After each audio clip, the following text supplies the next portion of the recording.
Now back to Inside Real Estate. Here's Mike the Realtor. Hey folks, we are back inside real estate, sports, entertainment, politics. Mike Kruizinga here, your host. We are back. How we doing? Hey, time for a local politics segment. On the line, we have Bill Waybourn on the line. Bill, are you with us? I am with you. Thank you for having me this morning, Mike. Well, we really appreciate it. Folks out there, we've got the former 30-plus year Dow Worthington Gardens police chief on the line, Bill Waybourn, just won the runoff in the race for Tarrant County Sheriff. And, wow, it's been a long run. You had the runoff plus the regular election. It's been a long run, so congratulations. Thank you, and it was a long run. That was we didn't think that campaign was ever going to end, but here we are, and we're blessed to be here. Yeah, I know, absolutely. And, I mean, it looks like it's pretty much all but locked up. I do believe you still have a libertarian to knock out later in the year. Is that right?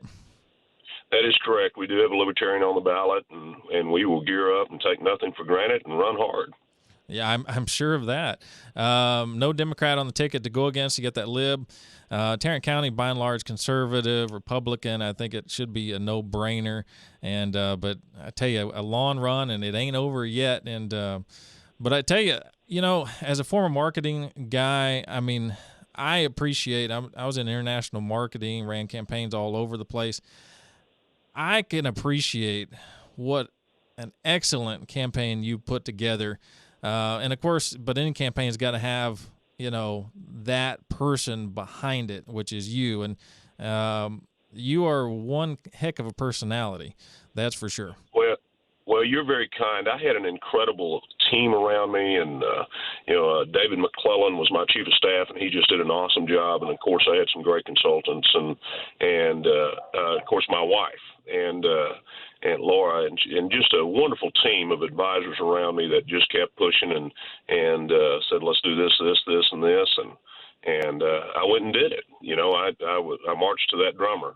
But, I can't take credit for all that. It was a great campaign strategy, but it was put together by several people who called the ball right. Yeah, absolutely. The incumbent Dee Anderson was in since 2001, and, you went after him pretty hard. And, it seemed to me like I love some of the things that you said, and you just seemed like – you seem like, a lot of folks that run for office, no matter whether it be sheriff or any other type of office, oftentimes they don't seem to be like us, the folks. And it just seems like you are like one of us. And oftentimes in law enforcement, even more so, we find that, that person is not necessarily like us, but it seemed like you really are. You're a gun rights advocate, and not only looking to be the best you can be in that position, but also looking out for us, the folks, as well. Well, I appreciate you saying that, and I hope to be one of us. And I think that our basic civil liberties got to be on the ground and working right, and that's got to be well respected. And law enforcement. The law enforcement world, when I talk to law enforcement, and a lot of times after on midnight shift, that hardworking police officer or deputy is out there, or jailer in this case, and they're just dealing with the 2% of the people that we have difficult times with. And they don't get to see a lot of the 98% of the people, such as good hardworking people like yourself, that are doing great and making America great and keeping us conservative here. They don't get to see that. So they get this jaded attitude, and they do get distant sometimes. And I see one of my things to do is to bring that gap together. Yeah, absolutely. I think you're 100% right, and I appreciate that. And, of course, the same can be said on the other side, too. I mean, we're the public is bombarded, by YouTube videos and all kinds of bad media and bad press, for law enforcement. And so but by and large, the vast majority of law enforcement are good, hardworking men and women, looking to just do their job and do the right thing as well. So I love that. Let's talk. One of the things I saw that I really appreciated on one of your videos was you had said, when you swear in officers, you give them a copy of the Constitution. And that is correct. I just love that. Tell us about that. Well, that's something I started many, many years ago. Is that that's after the Bible. As far as a document of man created, that's probably one of the top one or two. And it happens to be what we need to do. And what I want to remind people of is that when they swear in and take that oath of office, they're not swearing allegiance and loyalty to a person. They're swearing allegiance and loyalty to this country and that document, the Constitution of the United States. And what they got to remember above all is that regardless of who's in the chain of command, we've got to be in that guidelines of the United States Constitution. And that goes back to respecting your Fourth Amendment rights and your Fifth Amendment rights and making sure those are in place in order for the system to work well. Yeah, absolutely. And I felt like it was so important that they touch that document at that moment in history when they take that oath of office. So, because I think those oaths, a lot of people brush over the top of them. Hey, it's no big deal. You say a few words, la-da-da-da-da-da-da. It's a big deal, and it should be celebrated like birthdays and anniversaries. Yeah, I absolutely agree. I thought that was huge, and we need more of that. And I think oftentimes that, in some cases that is forgotten about, at all levels, and even in particular in law enforcement sometimes. And so I was extremely appreciative of that. Let's talk about Tarrant County in particular for a little bit. Obviously we've got the jail. There's about 1,600 employees, going to be a budget of around $120 million or so. We've got courthouse security, patrol. Let's talk a little bit more about some of the things that maybe folks don't know that the Tarrant County Sheriff's Office handles and manages. Well, there are some things that go on behind the scenes, and one of them that from day to day that is extremely dangerous or can be dangerous is their warrant teams. There's 20-plus officers every day going out and serving warrants of the court. And those warrants can be, of course, felony warrants. They can be in high misdemeanors. But any time that you're serving a warrant on somebody, one is you're taking freedom away from somebody, so that's a serious situation. But two is it can be extremely violent if you're not careful. And so that's something that they do, and they do. They've done a pretty fair job of it. There's some ideas that I have to improve that, to make sure that they have the training and the tools to increase that efficiency and effectiveness. Absolutely. And one of the things I did not know this. I mean, when I was doing research for this segment, I didn't know that there was a narcotics division, for example, in the sheriff's office. I thought that was handled, at the other police departments. But the sheriff's office actually made a heck of a lot of arrests. I was just looking at the numbers from the last year, and there's like nearly 500 narcotics arrests and a heck of a lot of vehicles and weapons and cash seized and narcotics seized. And so that's a whole nother division we didn't even know about. That's right. And the Tarrant County Narcotic Task Force is in place. And what that is that's a great collaboration that has been going on since the late 80s. That when I was a young police chief, that we brought together, not I, but I was part of a great team that brought together the Tarrant County Narcotic Task Force. And that's made up of several cities so that all the I's are getting dotted. And that's in one of those places that, Tarrant County did it right long before 9/11, is that they were connecting the dots, that all the police agencies were talking to each other about drug dealers that were, drug dealers that pay no attention to city limit signs, and they roam all over the county and sometimes outside of the county and do their business. So that task force has been effective, and it's just recently transferred to the sheriff's department. So it's kind of got a new beginning there, and I'm anxious to empower those guys and make sure that they have their tools and that they know that they have the support of the sheriff to go out and do the job to keep the drugs off the street. Because a lot of people, in that one little segment, is methamphetamine is always a threat to us, but also in the narcotics trade that Mexico's making a cheaper heroin, and it's coming up. And along with that comes the sex trafficking and the human trafficking and all of these other things that come along with that. It's in that same pipeline. So it's a very important unit that I believe that we do need to support. And I applaud the cities that continue to be a part of that. Yeah, I agree. I think so too. I mean, narcotics is just the start of so much other criminal activity, and the absolute flood of narcotics that are coming in from down south is astounding.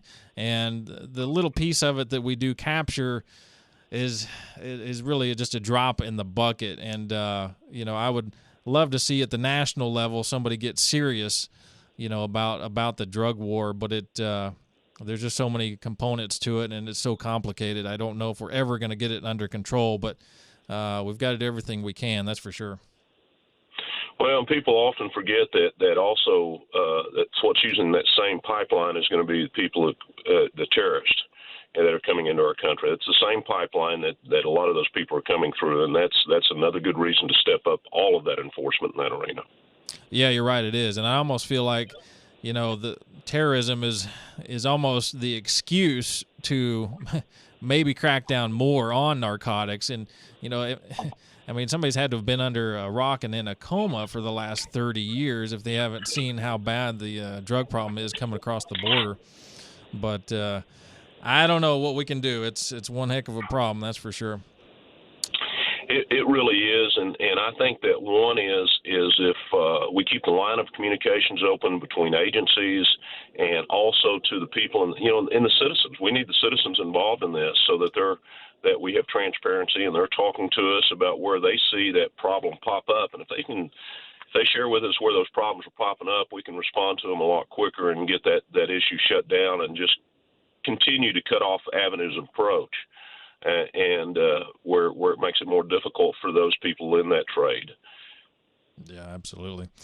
Well, let's bring it back a little more local here. Let's say, I know that among the ranks, in the sheriff's office, for a few years now, morale has kind of been down a little bit, and there was, some frustration, that was going on. Can you tell us a little bit more about that and, kind of the behind the scenes a little bit as to, what you can share as far as what was going on and why the officers, the sheriff's deputies were getting frustrated over the past few years internally? Well, I can, and I got it directly from their mouths, and that's an opportunity to speak of, the greatest group down there is the confinement officers, and a lot of times those are unsung heroes in the community. We don't see what they do, and we don't hear what they do, but they are literally the ones that are keeping evil off the streets and making sure that we're safe at night. The patrol officers are out there doing a great job, but, we got to have the keeper of the jail, and they are the keepers of the jail. And in talking to them is that Tarrant County, unfortunately, has had a high turnover rate. And some of, a lot of times that morale circling the drain when they don't feel like they have the support of the command staff, or they don't feel like they have the tools to do their job. There's a small sliver in there that can be pay. People said, oh, you're going to raise pay. I think our pay should be competitive, but that wasn't my main focus. My main focus is environment, and an environment where people are appreciated and supported. And a lot of those guys just don't feel like they're appreciated nor supported down there, and that creates a spirit of fear. And when you have a spirit of fear trying to do your job, that hey, I'm going to make a decision here that I've got less than a second to make it, but my bosses are going to crucify me. That brings up hesitation and frustration. And so that's a lot of things that were going on in the SO, is that they didn't know, they felt like that they were going to be harshly treated if they wavered, or they just stepped a little bit off to the left of center, and that they were going to be hammered really, really hard. And they didn't know if they were going to be supported or not. And I think that created that morale issue.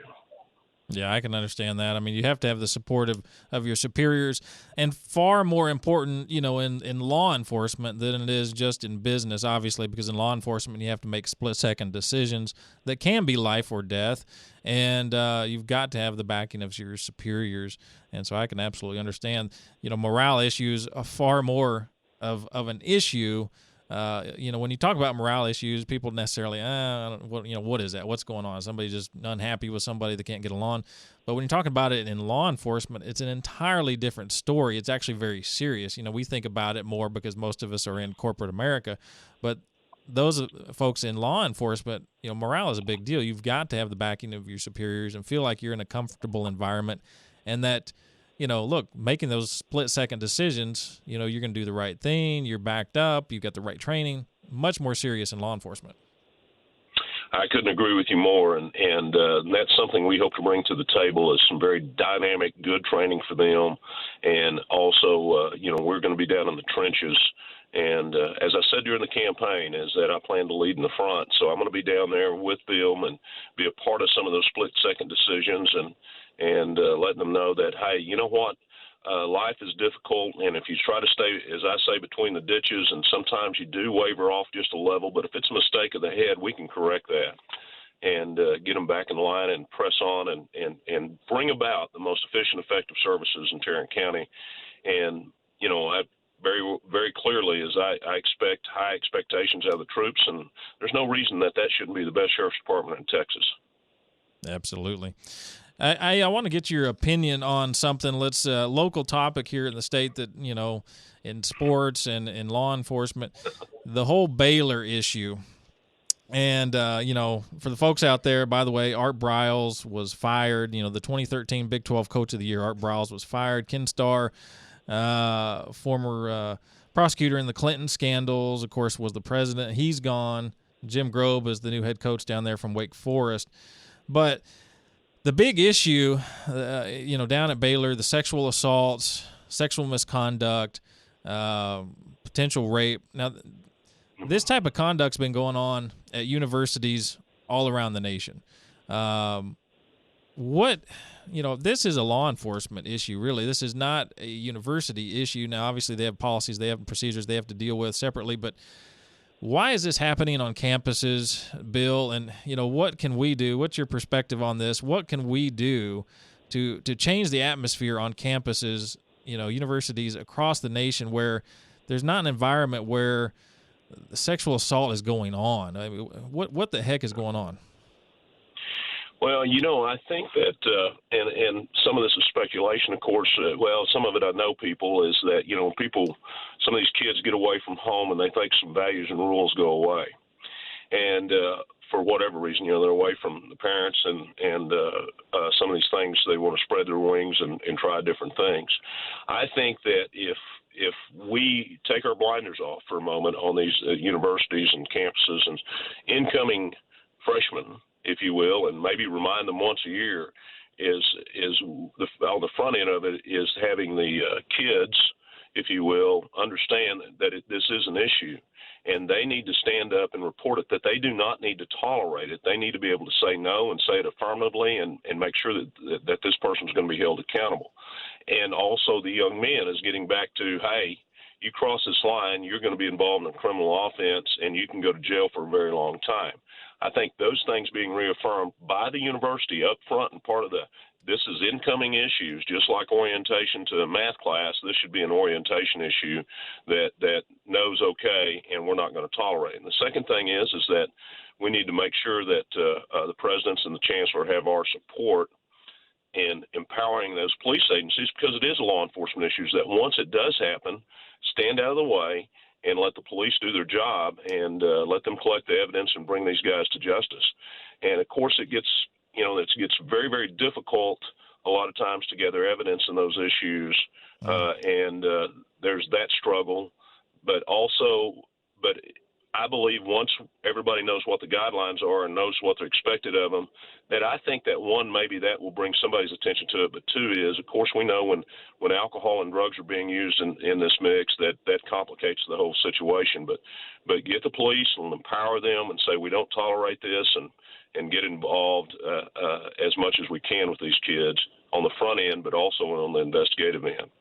But it's got to be a reminder of value systems and that you just can't go off and do things just because you're not at home. Yeah, I agree. I mean, I feel like some of these university campuses, are basically, it's just like a big spring break destination. There's drugs and alcohol are rampant, all over the campus. And, that's a law enforcement issue just in itself. And then it does bring about these environments where sexual assault can occur. And it's just like we talked about earlier about narcotics. It's kind of that gateway to other criminal activity. And honestly, it's a gateway to other criminal activity on campus. And so it's a law enforcement issue. Look, a kid, I don't care if he's your star athlete or not. He does something wrong. There's a sexual assault allegation. Boom. turn it over to the authorities. He's got to be investigated. He can't practice. He can't play, bottom line. And get, why do we have to have this whole circus around, what did the president of the university do? And I'm not just talking about Baylor, but, in general. What did the coach do, et cetera? Let's move it on over to the authorities, let them take care of it, and then let the program move on, because what's going on down Baylor is actually hurting their program. I mean, there are athletes that have signed on that now want to back out. Their players that are already there, they want out of there because they don't want to be a part of this storm. They don't want to be associated with what's going on down there. Absolutely do not want to be associated with that. And Baylor's a fine school and a fine place to be. Absolutely. I think, from a distance, Ken Starr's a very respectful guy, and he's an honorable fella.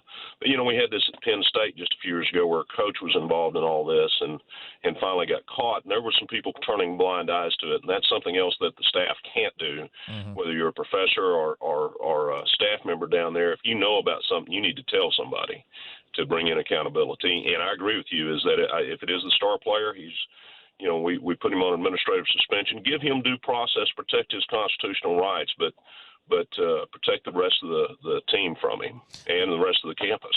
Absolutely. And I think, look, football is such a huge part of, revenue streams into these universities. Same thing with basketball and some of the other programs depending on the university. And it's all about, protecting the athletes, and trying to keep them out of trouble. But sometimes you just can't keep some of these guys, out of trouble. And honestly, some of the boosters and some of the financial supporters of these programs, are to blame as well. They throw these parties where a lot of times you can't tell if this is just a young co-ed or a working lady of the night. And, that can put these kids in a tough situation. And so I think all around we need to take a look at our universities and say, hey, what are we putting our kids into? What kind of situation we're putting our kids into? We need to protect our athletes, protect the students, and protect the faculty, and let our law enforcement do their job on these campuses so that we have safe environments, safe learning environments, and also safe athletic environments as well. So, Bill Waybourn, it's been, it's been exciting talking to you. It's been a great talk. Hey, congratulations on the runoff win. Best wishes for the campaign moving forward and finally locking this thing up later in the year. One heck of a campaign. And by the way, Chuck Norris approved, and your list of endorsements is huge, but more important than Chuck, you've got his brother, Aaron Norris, supports you as well. I love Aaron, and he's like a brother to me, and he is an incredible producer and director and just a great man. He is. A lot of people don't know about what he does behind the scenes. The Luttrell brothers, of course, Governor Rick Perry, and, but like I said before, you can't have a great campaign without, the man in the middle, the man behind it, and that's you. And so congratulations on the big win. Thank you so much, and it was great being with you this morning. Hey, thank you so much. Hope to have you on the show later in the future. Well, I'm right here for you. Thanks a lot. Have a good one. Thank you. Bye-bye. Hey, folks, we were talking with Bill Waybourn, the likely future Tarrant County Sheriff, just finished winning out against D. Anderson in the runoff, the incumbent, and he'll be going up against the Libertarian candidate later in the year, but likely going to have that all locked up. Folks, Inside Real Estate, sports, entertainment, politics, we got it all. Hey, next Sunday we're back 8 a.m. to 9 a.m., same time every Sunday. Folks, I'm out of here. I'm going on vacation. I'm heading south of the equator. Hope everybody has a great rest of your Sunday out there. Hey, see you next week.